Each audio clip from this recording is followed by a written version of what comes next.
This kind of sad here. A two-part question. Can you update us on Caroline Ducharme? And second, what did Aaliyah, I know a lot of people ask about AZ, but my question is, what did Aaliyah Edwards show you today that maybe we haven't seen all year that she was able to get so much accomplished tonight? Well, as far as Caroline is concerned, the last two games that we played, she took a couple pretty solid hits, and she just wasn't feeling really good yesterday and this morning when she woke up. So cautionary, it's best to keep her out. Aaliyah played as many minutes as she played because she played hard. She played with a lot of energy. She got to a lot of balls. She worked, real hard at the little parts of the game, and that's what we've been trying, that's what we've been trying to do. And it doesn't really matter the number of points, the kids score or whatever. I never go by that, but she was active and she impacted the game. And, it reminded me of what she did last year on a regular basis. Geno, for a group that's really been through a lot these last few months, what do you think a performance like today's against a really good team should do for their confidence moving forward?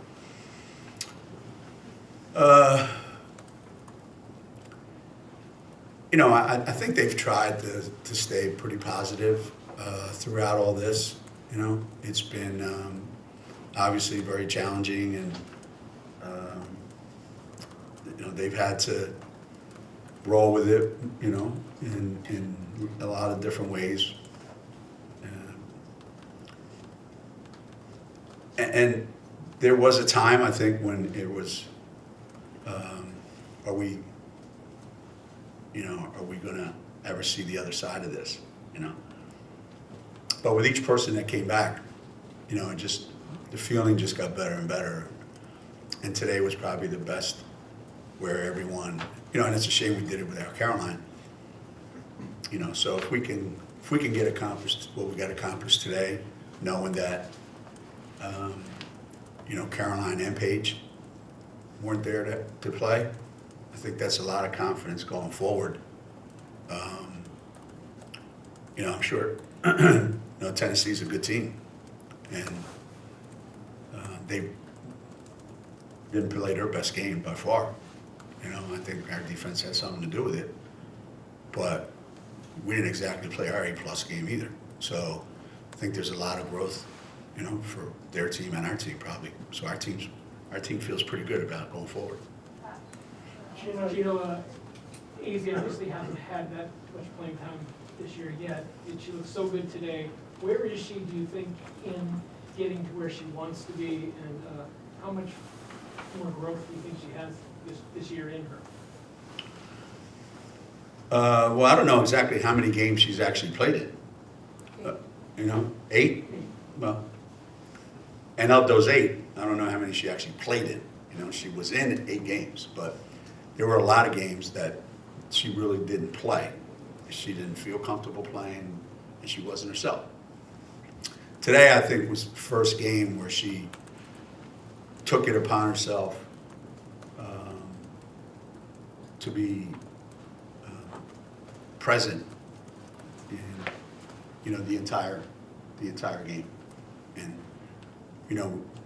we looked for her more. We ran more stuff for her, and she didn't pass up any. She didn't pass up any shots. She had a couple great passes. She didn't turn the ball over. If you'd have watched the game, you would have thought she was an upperclassman playing out there, that she was a senior. So,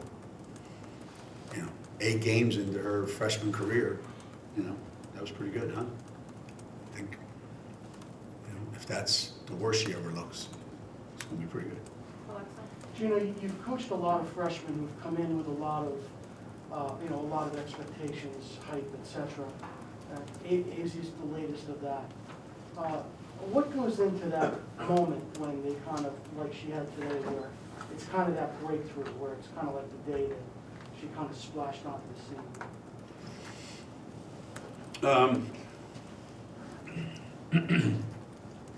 You know, one of the more difficult things to do is to come to UConn and to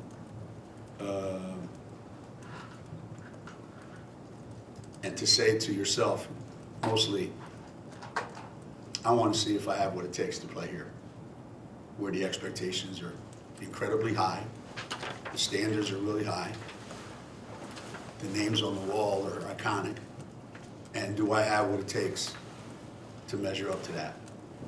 Just saying that is a lot, but going out and proving it, that is everything. Because there are a lot of kids that think that, say that, and they find out they're not that.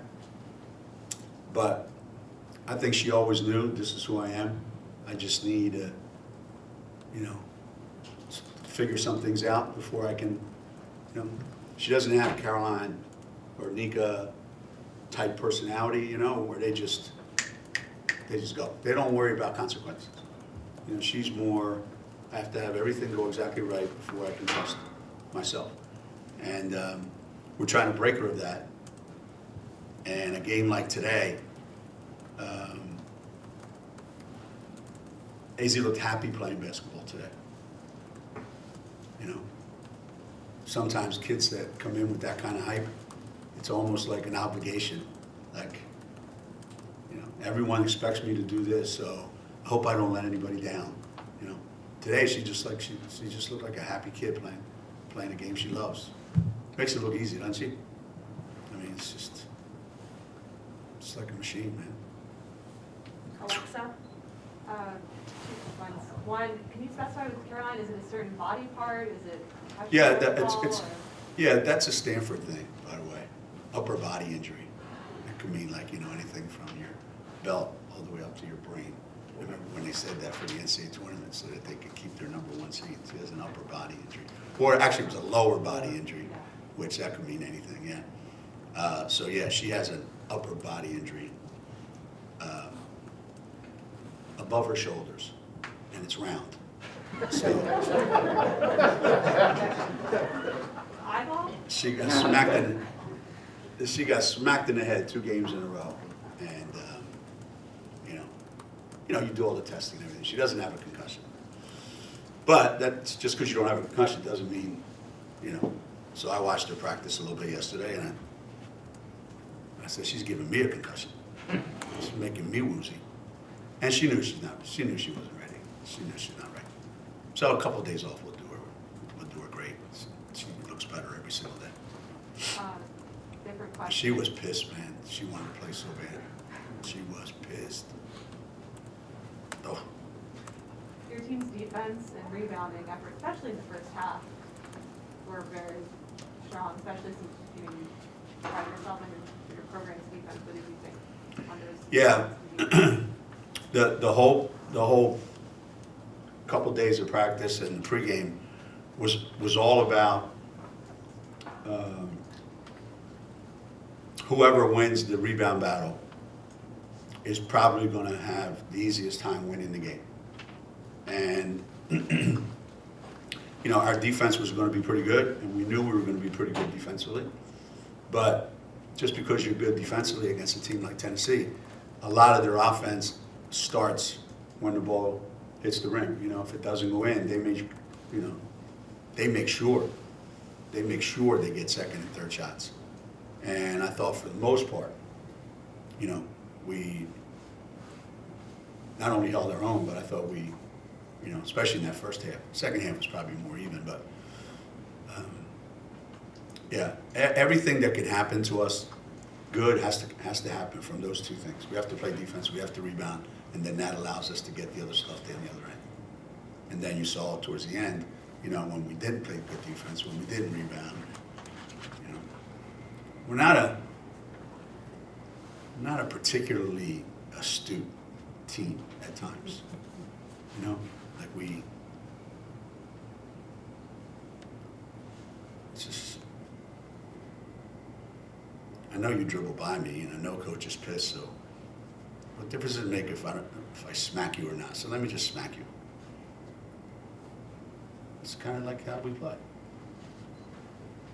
He's already mad at me because you dribbled by me. What's he going to be? He's going to take me out because I smacked you? So they just smack people for no reason. I don't get it. But maybe it's a new way of playing basketball. To kind of actually follow up on Alexa's question, with what Nico was able to do today, especially that sequence to start the third, getting those steals, what impact that, I mean, we've talked about her energy and kind of driving force a lot. Yeah. Today's Sunday, right? Yes, I think so. Today's Sunday? Yes.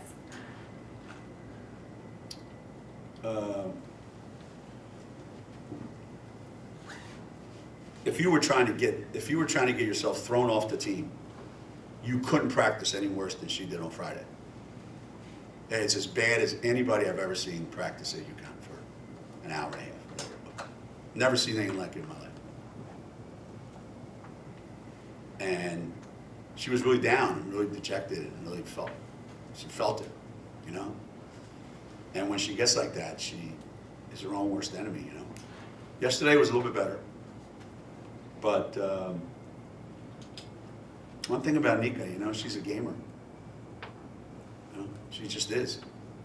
She just is. You know, she thinks in her mind she's as good a shooter as AZ and Paige. I mean, it's slightly delusional, but she thinks she is. And she's not afraid to shoot it.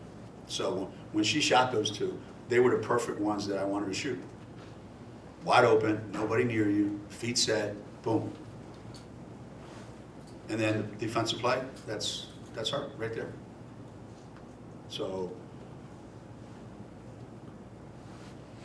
for her to make those two plays and play with that kind of passion, that kind of energy, you know, that inspires our team. So even without the buckets, she's an inspirational part of our team. She's kind of the toughness of our team. You know, with all the things now that you learned these last couple of months with Paige out, you know, Caroline out today, et cetera, people out, other people stepping in, have you begun to think about what it's going to look like and what it's going to take to integrate it when everyone is back? And now you've got, you know, maybe you've got some stuff that you didn't figure on that you kind of work on. Yeah. You know, not having enough players is not good. I guess if you say you can never have too many players. Except if they all want to play the same number of minutes. And they all want the same number of shots. You know, so if that was the case, I'd be a little bit like, oh man, this is going to be a real, you know, real chore to figure this out. But Paige is the kind of kid that if we do get her back sooner rather than later, she doesn't care if she takes any shots. So that's one more distributor, one more, you know, smart decision maker, one more good defender, you know. And, you know, Caroline will just keep being Caroline. That's her role. She's found her niche. She's found her role. And then you can kind of play it by ear every game. You know, somebody's got it going. Let's go with it. Like AZ today. You know, another day it might be somebody else. You know. You know, that was the talk at practice on Friday. I said, you know, you watch any good teams play. You pick up the paper. That guy had 35. That guy had 40 last night. That guy. Why? They found a guy that can't be guarded, and just keep going to him, keep going to him, keep going to him. So you love to have a couple of those guys, and not just one.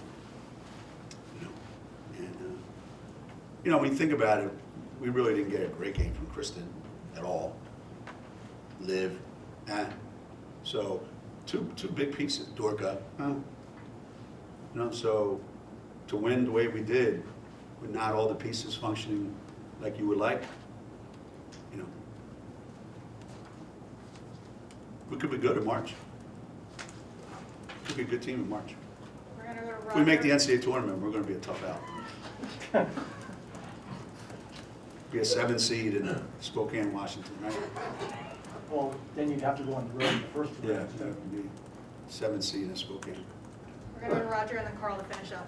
Avina didn't shoot the ball well, but she seemed to calm you down when you went on your run there, that she just seemed to add something to the team. She played a little bit better today. She did. She played great. She played great. She came in and knocked in a couple shots right away. You know, she's physical and she had a presence. You know, and she's been like that. You know, the last 3 or 4 games. You know, she wants me to be able to trust her. She wants to be that player. You know. And I rewarded her. I let her, you know, dribble up and shoot an air ball when we were up 25, and you know, she was grateful that I didn't pull her out of the game for that. I hit my head on the scores table, I think, when that happened. She was really, really good though, really good. She was really good. Leah was really good. Nico was really good. Azzy was great. You know, and we got a lot done. Got a lot done. Geno, Wednesday night when you play Villanova, will be the first time this season you play back-to-back home games. Huh. Then we have another home game Friday, right? Woohoo! I mean, I know it's kind of strange with scheduling, but how does that happen? Is that Well, a Big East thing, the way they schedule things, or? Well, we got a bunch knocked out, right, early on. One home game, You know? and then Friday. The scheduling was not ideal this year.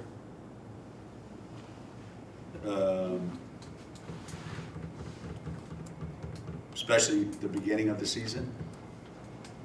It helps us towards the end now, because we've got a bunch of home games in February, which is good. But it was not ideal in December and January.